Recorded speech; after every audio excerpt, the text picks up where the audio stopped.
update ng bayan. Maasahan anumang panahon.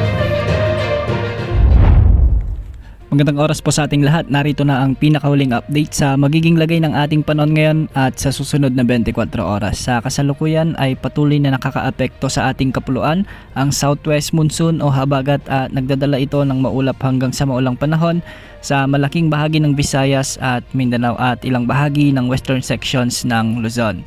Dahil nga sa pag-iral ng weather system na ito ay asahan na ang maulap na kalangitan na may mga tsansa ng mga kalat-kalat na pagulan at thunderstorms sa buong Visayas, sa may Zambales, Bataan, sa may Occidental Mindoro, Palawan, Albay at Sorsogon. Ang mga lugar na nabanggit ay pinag-iingat sa banta ng mga biglang pagbaha o pagguho ng lupa lalo na kung may mga umiiral na katamtaman hanggang sa kung minsan ay malalakas na pag-ulan. Para naman sa Metro Manila, Calabarzon at nalalabing bahagi ng Mimaropa at Mindanao ay magiging bahagyang maulap hanggang sa maulap naman ang mga kalangitan na may mga isolated rain showers and thunderstorms. Dulot ito ng habagat o southwest monsoon. Posible pa rin ang banta ng mga pagbaha o pagguho ng lupa lalo na kung may mga katamtaman hanggang sa malalakas na pag-ulan dulot ng severe thunderstorms. Para naman sa nalalabing bahagi ng Luzon ay localized thunderstorms naman ang magdadala ng bahagyang maulap hanggang sa maulap na kalangitan na may mga isolated rain showers and thunderstorms. Dahil dito hindi rin inaalis ang banta ng mga biglang pagbaha o pagguho ng lupa lalo na kung may mga umiiral na severe thunderstorms. Makikita nga natin sa ating satellite animations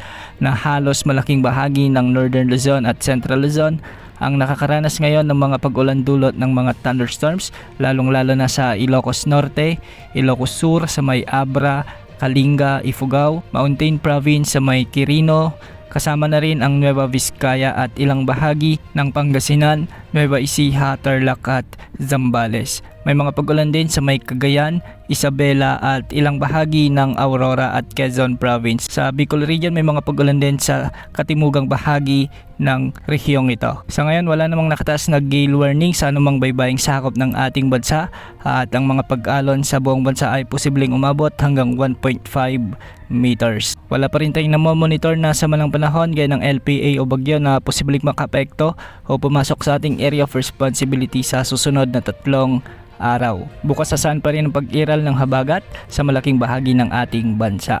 Yan munang update sa lagay ng panahon. Ito po ang weather update ng bayan. Maasahan anumang panahon.